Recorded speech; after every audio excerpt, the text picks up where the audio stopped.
menyaksikan. Pada malam ini saya akan ceritakan tentang kisah ataupun perkara yang amat gelap yang pernah berlaku dalam diri saya. Waktu di mana saya rasa macam tak berhak untuk hidup.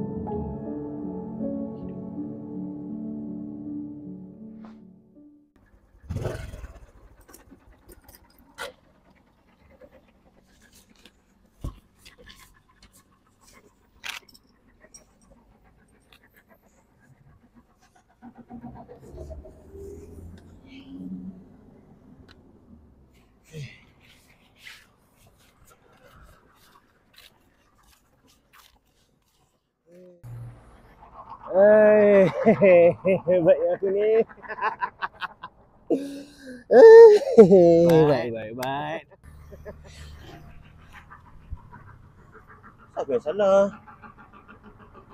Penat tak?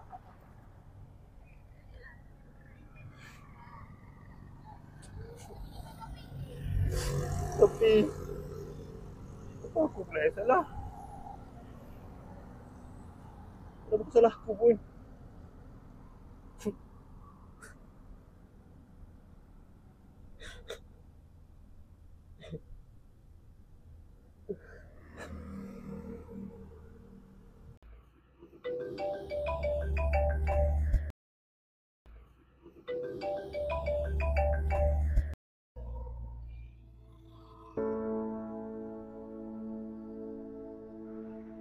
Asri, ibu mimpi kamu jatuh. Balik rumah nak. Tolonglah, ibu takut sangat ni.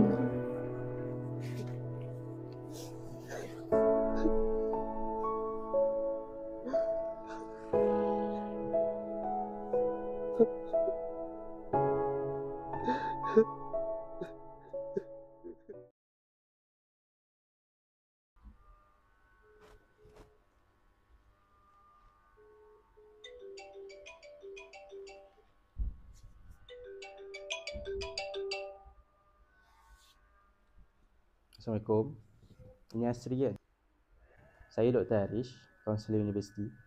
Saya diberitahu tentang apa yang berlaku semalam. Ya, doktor. Saya nak minta maaf sebab saya menyusahkan ramai orang. Asri, awak tak menyusahkan siapa-siapa pun. Awak tengah sakit. Orang sakit memang perlukan bantuan. Saya cuma nak tahu hari ni awak okey tak? Tolong doktor. Saya dah tak rasa apa-apa dah. Dalam diri saya ni rasa kosong. Tapi saya masih lagi beruntung sebab saya masih ada kat sini lagi. Itu cukup untuk hari ni, Asri.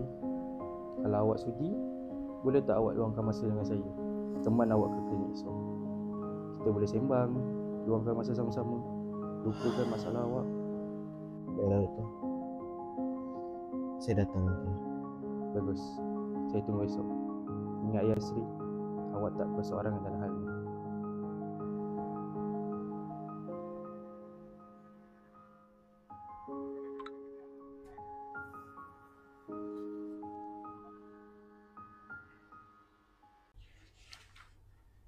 Asri, lepas saya buat segala ujian untuk awak, saya boleh cakap yang awak mengalami gangguan bipolar 1.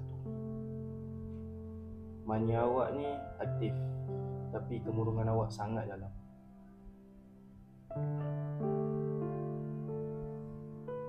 Saya tak boleh macam ni doktor. Tapi awak kena ingat, Asri, awak masih hidup. Itu pun dah berani awak buat. Tak semua orang berani untuk minta tolong.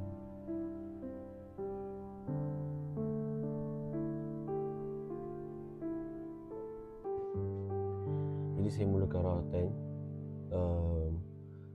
Saya mula ambil ubat. Saya juga mula menghadiri terapi seperti terapi seni dan juga terapi kognitif. Dan alhamdulillah semuanya membuahkan hasil. Semakin hari saya semakin pulih Dan juga ada beberapa hari di mana saya sendiri menangis di dalam bilik tanpa sebab. Jadi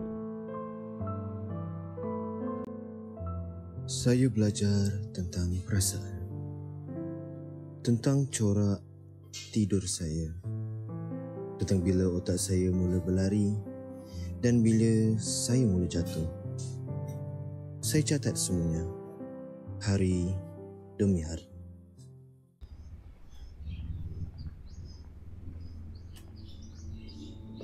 Asri, air kamu.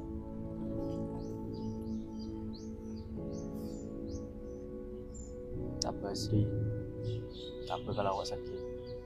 Awak kena ingat, jatuh dah bangun awak, saya tetap akan ada untuk teman awak.